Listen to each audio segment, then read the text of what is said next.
Salut à tous et bienvenue dans la troisième partie de la réalisation de notre jeu de morpion en Java.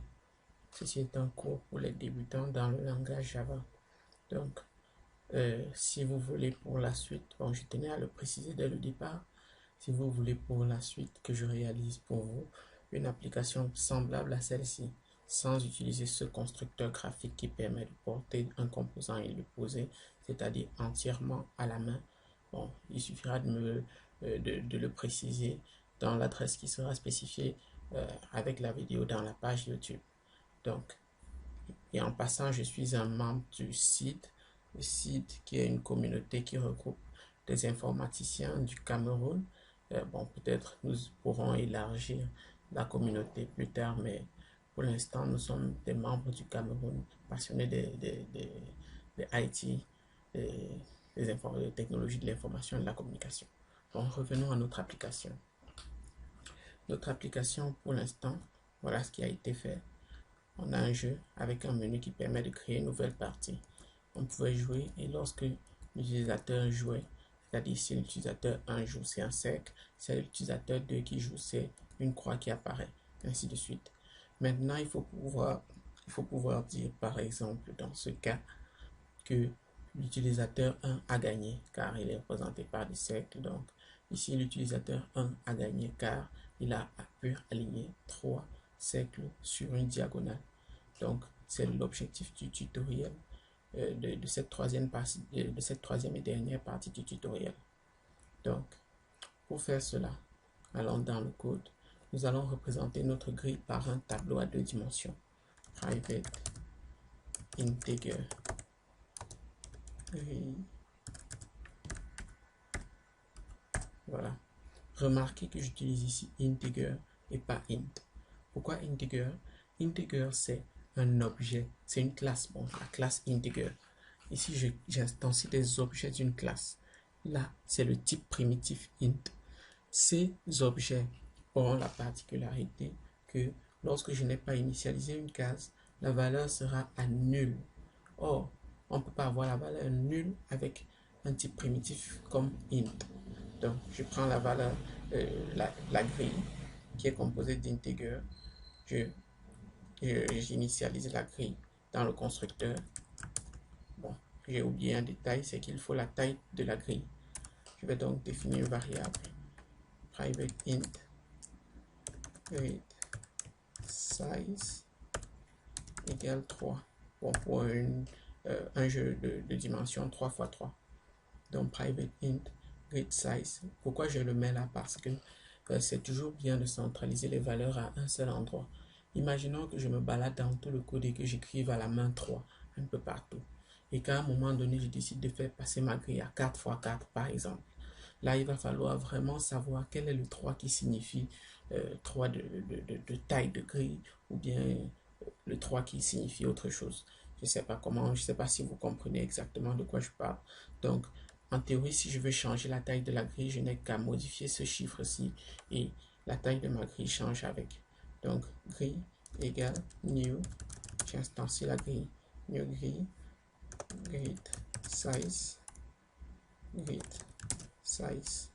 voilà, j'ai instancié ma grille. Une fois la grille instanciée, maintenant on peut effectuer des actions au cours du jeu. Donc j'ai une méthode qui permet de faire, c'est-à-dire de prendre en compte l'événement de jeu. Private void, non, int play. Maintenant je vais créer une méthode qui permet réellement comment dire, de faire en sorte que le coût actuel, le coût qui a été joué soit pris en compte par notre grille que voici. Je vais créer, disons, 3 valeurs. Private, final. Final, c'est pour créer une constante. Final, int, je vais dire one égale 1. One ici va me permettre de définir une variable qui, lorsqu'elle est retournée par ma fonction play, signifie que le jeu a été gagné par celui qui vient de jouer. Donc, one draw. C'est-à-dire il n'y a plus de cases libres et le jeu a été terminé. ou non si c'est aucun des deux cas précédents. Bon, je donne des valeurs différentes. Donc, one, true et non. Je reviens dans ma méthode play. Ma méthode play. Qu'est-ce que je fais? Je vais dire if place, if, non, c'est moves. If moves modulo 2 égale 0, c'est-à-dire si c'est le joueur numéro 1 qui joue, alors je vais définir dans la grille grid. Bon, je grid de et ligne, j'ai l'index de ligne, j'ai l'index de colonne égale, comme c'est le joueur numéro 1, je donne le numéro 1. Else, si c'est le joueur numéro 2, alors je donne le numéro 2. Bon, je souhaite renommer cette variable. J'ai commencé avec des noms de variables en anglais et par erreur, j'ai donné un nom en français. Bon, NetBeans nous permet de renommer tout simplement la variable ainsi que tous les endroits où elle a été utilisée. Pour ça, il suffit de faire un CTRL R. Vous voyez, ça change. Et vous modifiez tout simplement. Partout, même dans la déclaration, ça a été modifié. Donc, j'ai ma grille. New grid. Et je vais ajouter une dernière, une autre chose. Bon, pas pour l'instant peut-être, mais bon, ça c'était, oui, ça, bon, c'est pas là, oui, c'est là. Ça, c'est la fonction. J'ai oublié de renommer la variable, c'est pour ça que j'étais perdu. Cette partie-ci, new game, gmenu. Voilà.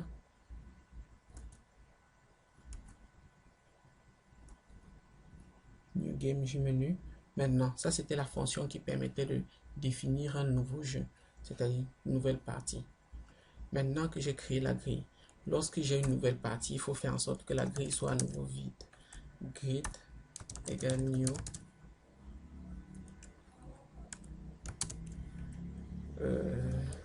integer de grid size. J'ai vidé la grille. Ça, il fallait surtout pas l'oublier, car si vous videz la grille et que vous ne videz pas le tableau qui représente cette grille, alors, disons, vous n'avez pas fait grand-chose, quoi.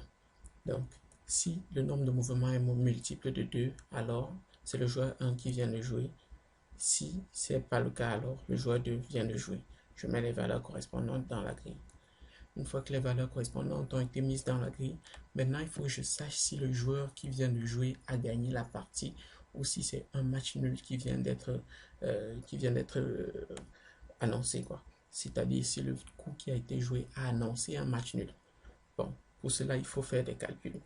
Je vais prendre des variables entières. Row, call, par exemple, je vais commencer par là. Égale 0. Je vais vous expliquer ma démarche.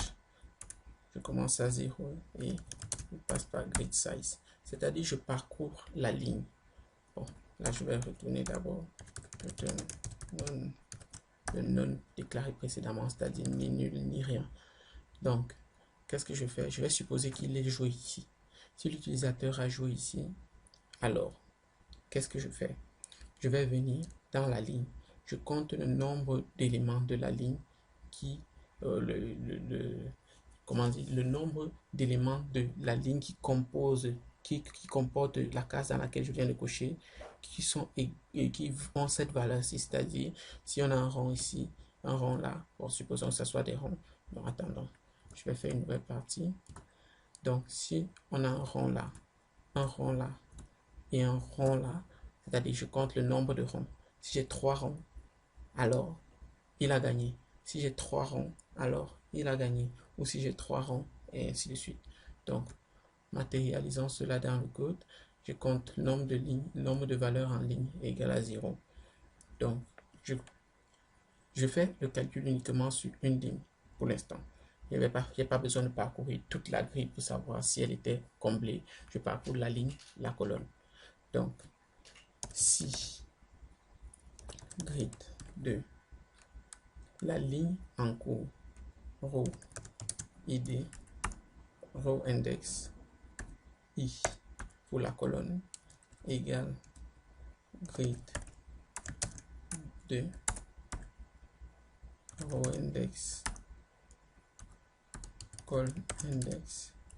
Alors, c'est-à-dire si l'élément de la ligne, c'est-à-dire l'élément I de la ligne est égal à l'élément que je viens d'ajouter, alors j'incrémente le nombre de valeurs trouvées en ligne. Je fais la même chose pour les colonnes. I, col, index. Ici c'est col, plus. Voilà. Maintenant à la fin, j'ai dit si row égale grid size, c'est-à-dire si j'ai 3 pour une grille de 3, ou si j'ai 3 pour une ligne de 3 en colonne, c'est-à-dire en ligne ou en colonne, alors je return, non, oui, return, ou j'ai dit celui qui vient de jouer a gagné, tout simplement. En disant celui qui vient de jouer a gagné, il a gagné. Je retourne cette valeur-là, wow. Maintenant, handle play. Bon, moves plus, je crois, le nombre de déplacements qui ont été effectués. Je vais déplacer ça dans cette fonction-ci. Voilà. Handle play et int play égale int, bon, result égale de row index call index. J'appelle tout simplement. Maintenant, je vais faire if, non, pas un if, else, c'est pas bon ici, switch case, switch result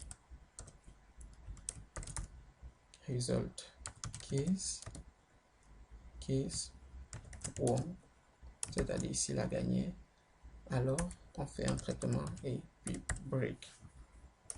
S'il n'a pas gagné, alors si c'est match nul, alors on fait un autre traitement. Ici, dans ce cas, je vais afficher une boîte de dialogue disant qu'il a gagné. Show message dialogue nul. Le joueur plus grid de row index call index plus a gagné la partie.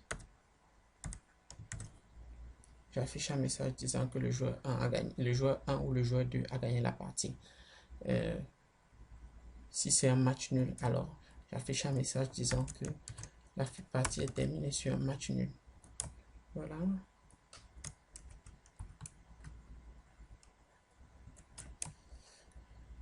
Match nul. Disons égalité. Égalité. Donc, j'analyse le résultat. Si c'est gagné, alors j'affiche qu'il a gagné. Sinon, j'affiche égalité. Essayons de voir si ça marche déjà. Je fais le rond, je fais le rond et je fais le rond. Le joueur 1 a gagné la partie. Je fais une nouvelle partie. Oui. Joueur 2, joueur 2, joueur 2, joueur 2 a gagné la partie. Donc, j'analyse en ligne et en colonne. Il manque l'analyse en diagonale. Allons-y, implémentons l'analyse en diagonale. Donc, on revient dans notre fonction. Bon, ici, l'IDE affiche un message d'erreur de warning pour vous dire vous comparez deux objets en utilisant l'égal. Pour comparer deux objets, la méthode recommandée c'est d'utiliser object.equals ou bien de faire object1.equals object2.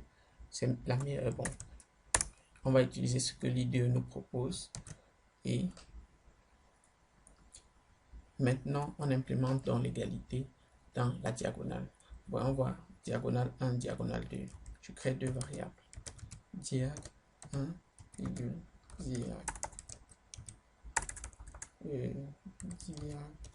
2, diag 1 égale 0, diag 2 égale 0. Bon, étant donné que je n'ai pas bien espacé mes variables, un raccourci existe sous NetBeans pour vous aider à réorganiser votre code. C'est Alt-Shift-F. Tout ce qui était mal organisé redevient convenablement organisé. Donc, j'ai diagonale 1, diagonale 2. Diagonale 1, c'est un peu plus facile. If, disons, greet 2,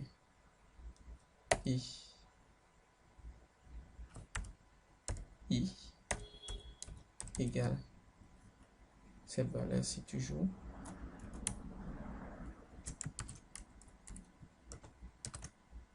Alors, bon, j'utilise replace. Voilà. Diag 1 plus plus. Je fais la même chose avec la deuxième diagonale. Maintenant, pour la deuxième diagonale, c'est un peu plus compliqué. La deuxième diagonale est matérialisée par, on est à la ligne I, oui, mais à quelle colonne? La colonne grid size moins I moins 1.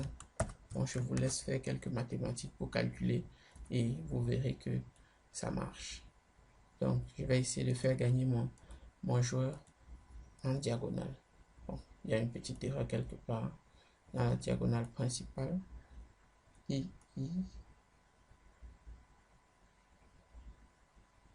J'ai dit if object. Ah oui, j'ai fait l'analyse. Je n'ai pas fait l'analyse à la fin. Je dois ajouter ici pour diag 1 égale grid size ou diag 2 égale grid size. Ouais. Voilà, on essaie encore. Bon. Nouvelle partie, oui. Là et là. Le joueur 1 a gagné. Une nouvelle partie encore. Là et là. Le joueur 1 a gagné. Maintenant, il manque une dernière chose, c'est de spécifier qu'il y a eu match nul. Le match nul a lieu lorsque toutes les cases sont comblées. Bon, ça c'est la règle que nous allons établir pour l'instant. Et si vous souhaitez l'améliorer, pas de problème, vous pouvez le faire sans problème. Donc, j'écris for, contrôle espace. NetBeans me propose des options, je choisis la mienne. J commence à 0, J est inférieur à grid size, J++. Qu'est-ce que je fais? Je vais compter le nombre de cases vides. Virgule, nuls égale 0. Bon, nuls égale 0. If grid de I, J égale nul. Alors, nuls plus, j'incrémente le nombre de valeurs nulles.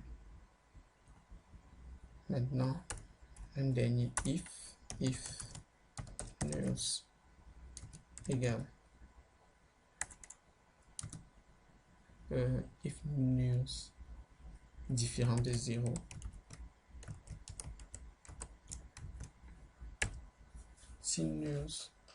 Si on n'a aucune case nulle, plutôt, si nuls égale 0, là c'est-à-dire on n'a aucune case nulle, alors ça veut dire que la grille est pleine, on retourne draw, match nul.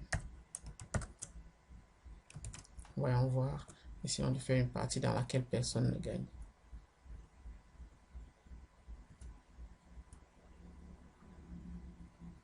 Ouais, je mets un cercle, je mets une croix. Oh, j'ai fait une petite bêtise. Là, je recommence. Donc, cercle, croix, cercle, croix, cercle, croix, cercle, croix et cercle, égalité. Voilà. Donc, vous pouvez ajouter des améliorations de genre afficher une boîte de dialogue demandant si l'utilisateur veut oui ou non reprendre une nouvelle partie.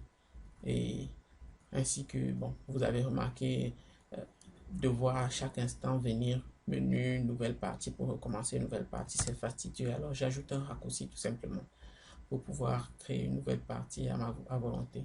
Donc CTRL N et j'ai créé une nouvelle partie. Donc, si vous avez aimé la vidéo, n'hésitez surtout pas à faire des commentaires car si vous avez besoin de moi, je serai là et je vais vous aider avec un tutoriel qui pourrait vous aider à, disons quoi, à assimiler plus rapidement les bonnes pratiques du développement. Donc, pour l'instant, j'ai pu réaliser cette application avec vous, même comme elle ne comporte qu'une classe, une seule et unique classe. Ça, c'est une mauvaise pratique, mais pour un début, disons, ça peut aller pour un début. Mais quand l'application est très grande, il vaut mieux choisir une façon plus normale, c'est-à-dire plus réglementaire d'organiser les lignes de code qu'on écrit. Par exemple, ici, on a jusqu'à 349 lignes. Mais bon, ça c'est acceptable parce que c'est une petite application. Mais si on avait un gros jeu, un très gros jeu, vraiment, on risquait d'avoir des problèmes. Donc, abonnez-vous à la chaîne et faites des commentaires. Ça m'encouragera à faire de meilleures vidéos. Et surtout, si vous souhaitez avoir des vidéos sur un sujet bien précis, alors faites des suggestions, je suis à l'écoute. Merci.